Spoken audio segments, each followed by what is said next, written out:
درود بر شما شنوندگان عزیز و گرانقدر.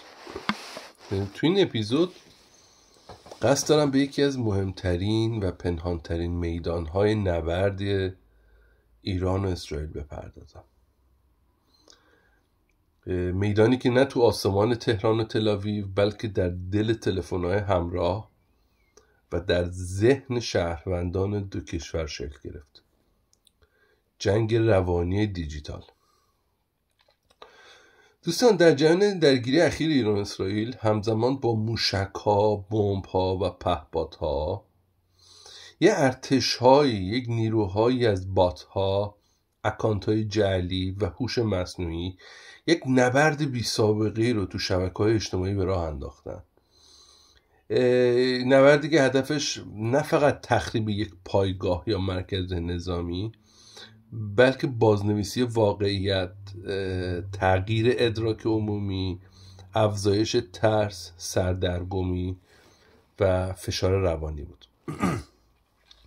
اجازه بدین اینجا شروع کنیم. چند ساعت پیش از اون که اسرائیل به زندان اوین تو تهران حمله کنه، یه پستای به زبان فارسی تو توییتر سابق یا همون شبکه ایکس و تلگرام منتشر می شدن که مردم رو به سمت زندان فرا می خوندن. یه فراخوان آزادی زندانیان و درخواست تجمع بود. حتی هشتگ فری اوین هم ترند شد. دقایقی بعد از انفجار ویدیویی پخش شد که به ظاهر لحظه حمله به زندان اوین نشون میداد، اگرچه بعدا مشخص شد که این تصاویر ساختگی بودن. به زندان حمله شده بود، این شکی توش نیست، ولی اون ویدیو فیک بود. یه عملیات فریب دیجیتال و دقیق و حساب شده داشت انجام میشد. کارشناسا میگن این محتواها بخشی از عملیات روانی اسرائیل بود، عملیاتی که با کمک هوش مصنوعی مولد تولید شدن، از جمله مدل‌های شبیه چت بات ها یا تولید کننده‌های متن و تصویر مثل چت جی پی تی، سورا. اما چه این مطلب مهمه؟ عزیزان، ما در حال ورود به عصر جنگ شناختی هستیم یا کاگنیتیو ورفر. جنگی که تو اون سلاح اصلی نه بمب، نه تانکه، نه کشتیه، نه هواپیماست. سلاح اصلی تو این عصر اطلاعاته. هدف این جنگ گرفتن جان یا کشتن آدما نیست، بلکه تسلط بر ادراک انسان هاست. تو جنگ‌های کلاسیک، تو جنگ‌های قدیم مثل همون جنگ ایران و عراق زیرساخت‌ها هدف قرار می‌گرفتن، آدما کشته می‌شدن. اما تو جنگ روانی روایت‌ها و اعتماد عمومی آماج حمله است. برای مثال تو همون روزهای ابتدایی جنگ ویدیویی تو تلگرام منتشر میشد که به ظاهر حمله به سایت نتنز رو نشون میداد. حتی من دیدم برخی رسانه‌ها بدون بررسی صحتشون اونا رو بازنشر کردن. اکانت‌های جعلی تو اینستاگرام، ایکس، حتی من دیدم تصاویر قدیمی اعتراضات رو به عنوان شروش‌های تازه دارن معرفی میکنن. جمهوری اسلامی هم وارد این کار شد، وارد این کارزار شد. سپاه مصاحبه‌های متعددی تلاش میکرد که شکست عملیات اسرائیلیا رو القا بکنه، بگونه شکست خوردن. میشناسیم جمهوری اسلامی رو از این کارا خیلی مدرن نبودن، یعنی تاکتیک‌ها و روش‌ها و ابزارهایی که سپاه استفاده میکرد خیلی قدیمی و ناکارآمد بودن تو این جنگ. مصاحبه که تو صدا سیما میدیدیم همه در حال روایت‌سازی حکومتی بودن. تو حکومت داشت ما بردیم، اونا رو نابود کردیم، هیچ کاری نمیتونن بکنن. ببین این روایت‌سازی حکومت جمهوری اسلامی از اون روش‌های قدیمی و عقب مونده است، ناکارآمد هم است و اینا هنوز دست هم از سرش بر نداشتن. 30-40 هزار نفر پرسنل فقط تو صدا سیما ریختن، 10 برابر این هم جاهای دیگه در حال فعالیتن ها. و نمیتونن هم روش‌های درستی و مدرنی استفاده نمیکنن، شکست میخورن. به همین دلیل بود که حکومت اومد اینترنت رو قطع کرد. اصلا این قطع اینترنت نشان دهنده شکست جمهوری اسلامی تو این جبهه بود، تو این جبهه هوش مصنوعی، فضای مجازی. و من نمیدونم اینا، این استارلینک بخواد تو جامعه ایرانی شایع بشه، چون روز به روز داره مدل‌های مدرن‌تر، سبک‌تر و ارزان‌ترش میاد. من نمیدونم اینا میخوان چیکار کنن. ما دیگه مردم روایت‌های دست اول رو میگیرن و اینا هم نمیتونن با قطع کردن جلوشو بگیرن. کلا این حکومت تو عصر مدرن در حال حکمرانیه با شیوه‌های غیر مدرنه. برگردیم به بحث اصلیمون. دوستانی، نبرد ایران و اسرائیل، آنچه که این نبرد رو بی سابقه کرد، نقش بی پرده و مرکزی هوش مصنوعی تو این جنگ بود. هر دو طرف تونستن متنای طبیعی بومی سازی شده بنویسن، تصاویر و ویدیوهای ساختگی یا دیپ فیک استفاده کنن، فضای روانی مورد نظر خودشون رو ایجاد کنن، گسترش بدن. کارشناسان امنیت اطلاعات، کارشناسان میگن که هرچه مدل‌های هوش مصنوعی پیشرفته تر میشه، مرزی میان واقعیت و جعل از بین میره و این پیامد این وضعیت بسیار فراتر از اصلا ایران و اسرائیل. یعنی ما شاهد نوعی نظامی سازی اطلاعات و احساسات هستیم. یعنی هر کاربر شبکه اجتماعی ممکنه ناگهانه به یه ابزار جنگی که طرفین درگیری بدل بشه. با همون پستایی که بازنشر میکنن میتونن باعث گیجی شهروندان بشن، باعث واکنش نشون دادنشون بشن و این دقیقاً چیزی که طراح جنگ روانی هم ازش بهره میبرن.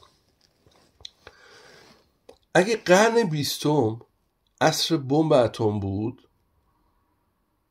قرن 21 عصر بمب اطلاعاتیه.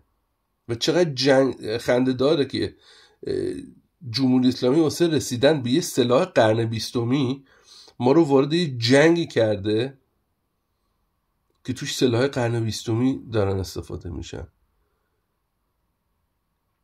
یعنی جمهوری اسلامی واسه رسیدن به اتمی که سلاح قرن گذشته بود، تو قرن 21 وارد جنگی شده که هیچ کدوم از سلاح‌های قرن 20 و 21 هم نداره. یعنی ابزارهای جنگ اطلاعاتی و حتی سلاح هسته‌ای هم نداره.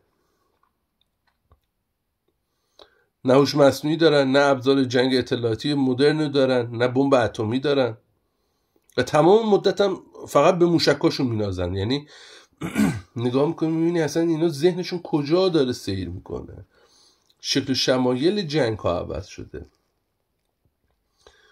کلا توی عصر هوش مصنوعی دونستن این که چه چیزی واقعیه به یه چالش امنیتی تبدیل شده. نبرد ایران و اسرائیل صرفا تقابل دو ارتش نبود،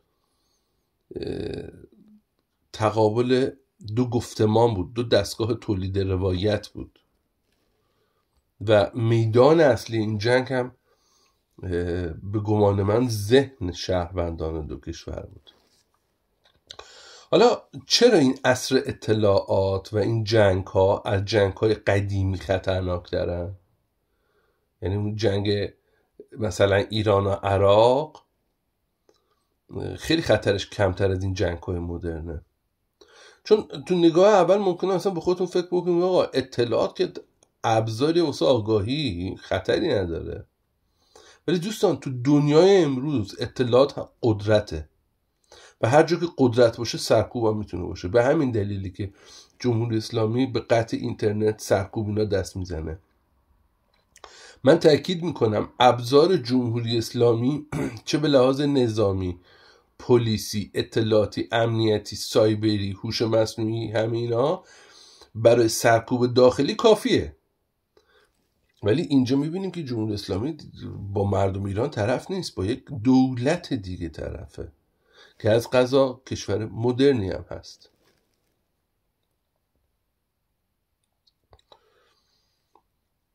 ما توی عصری زندگی میکنیم که هر شهروند یه گیرنده فرستنده است، هر موبایل یه پادگان نظامی تو این جنگ و هر خبر میتونه حقیقت باشه یا نباشه. و تو گذشته کنترل قدرت در گروه سلاح بود، نفت بود یا زمین بود. یعنی شما اگه کسی زمین داشت، ملک داشت، میگفتن پولداره، قدرتمنده. اگه کشوری سلاح داشت، نفت داشت، میگفتن قدرتمند، پول داره. اما دوستان امروز کنترل ذهن و جریان اطلاعاته که مهمترین ابزار سلطه است. اطلاعات که قدرت محسوب میشه. شما قوی ترین کشورها مثل ایالات متحده دیگه نمیبینی که برن کشور کوچولوتر و ضعیفتر رو اشغال کنن، اشغال نظامی مستقیم بکنن، چون سلاح و نفت و زمین و نه دیگه اصلا موضوعیت خودشون رو از دست دادن، ارزش خودشون رو از دست دادن. نه شما مقایسه کنید ببینید جمهوری اسلامی تو چه فضایی سیر میکنه. هوش مصنوعی هیچ، سرمایه گذاری نداره اصلا توش، فقط دنبال نفتن و سلاح، اونم عقب مانده ترینش موشک. و 2 ترم پیش تو دانشگاه استاد امنیت بین الملل ما به روشنی اینو میگفت تو جهان امروز زمین دیگه منبع قدرت نیست ملک، مگر تو بعضی از اقتصادهای عقب مانده که متاسفانه اقتصاد ما هم جزوشه. تو دنیای امروز قدرت واقعی در جریان اطلاعاته، در نهادهای اطلاعاتیه، در نهادهای مولد و پردازش اطلاعات مثل دانشگاهه. اما جمهوری اسلامی هنوز با ذهنیت زمین محور و نفت محور و سلاح محورش وارد قرن جدید نشده. ما به واسطه این حکومت هم فقر اقتصادی مبتلاییم، هم یه عقب ماندگی عمیق تو حوزه دیجیتال و تکنولوژی بهمون تحمیل شده. جمهوری اسلامی یک فقر و یک عقب ماندگی ذهنی مبتلاست، اونم آورده به همه حوزه ها وارد کرده. تو اقتصادمون همینه، عرصه دیجیتالمون همینه. اصلا نگاه این حکومت به همه چیز عقب مانده است. شما میبینید مثلا طبیعت، همه جای دنیا طبیعت و محیط زیست رو به خاطر خودش دوست دارن. اینا نگاهشون چیه؟ اقتصادی.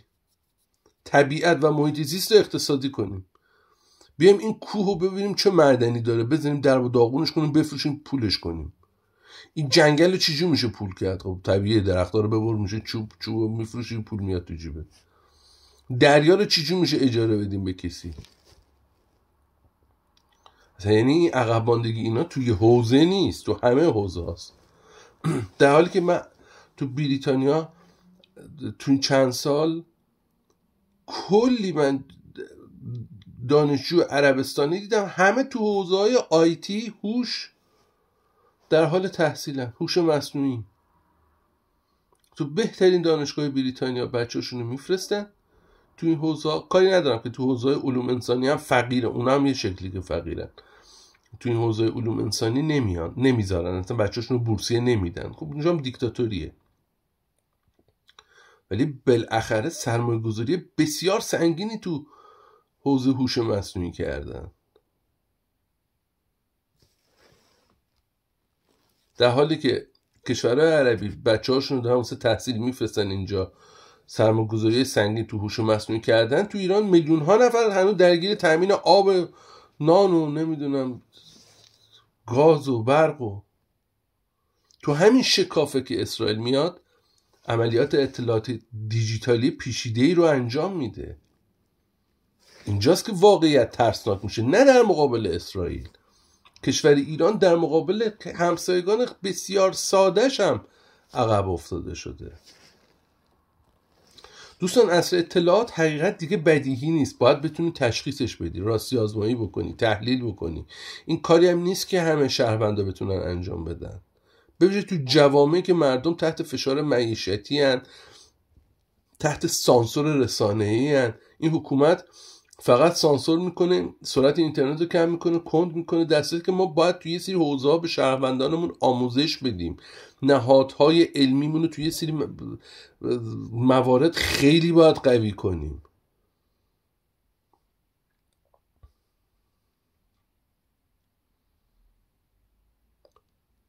این خیلی مباحث مهمیه. این مهندسی روایت ها، مهندسی احساسات، مهندسی واکنش های مردم، اینها به راحتی میتونه آینده یک ملتی رو عوض بکنه. یه تصویری که پخش میشه ممکنه واقعی به نظر برسه، ممکنه اصلا اتفاق نیفتاده باشه، ولی پیش از اون که مردم واقعیت متوجه بشن ممکنه واکنش نشون بدن و اون واکنش میتونه خیلی چیزا باشه. تو جوامع اقتدارگرا مثل ایران خودمون یه از حاکمه دروغ مؤثر مهمتر از حقیقت خاموشه. اگه بتونی با یه روایت ساختگی مردم رو کنترل بکنی دیگه نیازی به گلوله نیست. مهندسی تغییر رفتار مردم. این جنگ بی انتهاست. به پیروزی کامل هم توش نیاز نیست، یعنی کافیه تو رو سردرگم بکنه یه اطلاعاتی، بذر تردید رو تو ذهنت بکاره و این تعمیم داده میشه به کل اجتماع. کافیست دیگه مطمئن نباشه شما چه چیزی درسته چه چیزی غلطه. یک نتیجه گیری بکنیم در انتهای پادکست رو ببندیم. اگه میخوایم تو این دوره زنده بمونیم، کشورمون بمونه، اگه میخوایم آگاه بمونیم، بیدار بمونیم، دوستان باید سواد رسانه‌ای خودمون رو بالا ببریم. روایت ها، خبرها رو، داده ها رو باید تحلیل کنیم. مهمتر از همه دوستان بدونید که ما به عنوان انسان‌های قرن 21 تنها مخاطب دیگه نیستیم. قدیم نیست رادیو فلانجا رو روشن کنی جلوی ماهواره بشینی فقط بشنویم. ما دیگه فقط مخاطب نیستیم. انسان‌ها امروزه خود میدان نبرد تبدیل شدن. تو عصر اطلاعات هم یه اتفاق افتاده. شهروندان آگاه باید بخشی از پردازش و گسترش اطلاعات باشن. یه سری روایت ها رو ممکنه هر کسی، چه کشورهای همسایه، چه کشور دشمن، چه دولت غیر منتخب خودمون، یه سری اطلاعات واسه تسلط به ذهن مردم، به جامعه اینا رو منتشر میکنه. باید بتونیم اینا رو مهار کنیم. اجازه نباید بدیم رفتارمون رو طراحی کنن. جمهوری اسلامی با این شیوه حکمرانی و با این عقب ماندگیش در عرصه علمی نمیتونه تو این نبردهای قرن 21 دوام بیاره. من نمیدونم این چجوری جنگ میخوان. شما تو دوران صلحش هم نمیتونید دوام بیارید. یک دهه گذشتن نگاه بکنن این جماعت نادان متوجه میشن که تو خیلی اوضاع دارن میبازن، تو خیلی اوضاع دارن عقب مانده میشن، پس میافتن. ببینید اصلا بحث جمهوری اسلامی نیست، بس فراتر از این هست. اینا میگن ما جنگ میخوایم، شما اصلا تو دوران صلحش هم نمیتونید اینجوری دوام بیارید. یک جنگی که در دنیا در عصر اطلاعات دیگه تفنگی وجود نداره، تفنگا خاموشن، هوش مصنوعی در حال شلیکه. فقر، سانسور، بیسوادی دیجیتال، علم نابود شده در دانشگاه ها توسط نفوذ خود رژیم، آدمای نادان رو برمیدارن میذارن تو دانشگاه. یعنی پایتخت یک کشور و حکومت دانشگاهه و این حکومت ما رو به بدترین نوع بی‌دفاعی مبتلا کرده. هیچ کاری تو این کارا تو این زمینا نکرده، اصلا انگار خبر ندارن، فقط فکرشون سرکوب مردمه. ولی این برای ماندن در این دنیای مدرن کافی نیست. یعنی شما وقتی در همه حوزه عقب مانده شدید، عقب افتادید و نگاه میکنید این حکومت چی کار داره میکنه. من دارم میرم مثلا دنبال جاسوس دارن میگردن اعدام بکنن. انگار توی بازی فوتبال تیم شما 15 تا خورده، بعد مربی تیم یقه یکی از تماشاگرای خودی رو گرفته داره میزنه. تو دلت با اونا بوده، تو مثلا اونا رو تشویق کردی. مثلا نشون میده این حکومت اصلا نمیدونه صحنه جنگ چیه. واقعا اگرم میدونست که این دعوا الکی به وجود نمی آورد و میتونست مدیریت بکنه شرایط رو، نتونسته و نخواهد تونست. اینا اگر عقل داشتن که ما رو به این روزگار نمینداختن و عقل در آمدن از این چاله ها رو هم ندارن. اینا فقط صرفا سرکوب خشن فیزیکی داخلی از پس این ماشاءالله خوب برمیاد. مرسی، سپاسگزارم که وقت گذاشتید. امیدوارم مفید بوده باشه براتون. مراقب خودتون باشید. دوستتون دارم. روزگار بر شما عزیزم خوش باشه.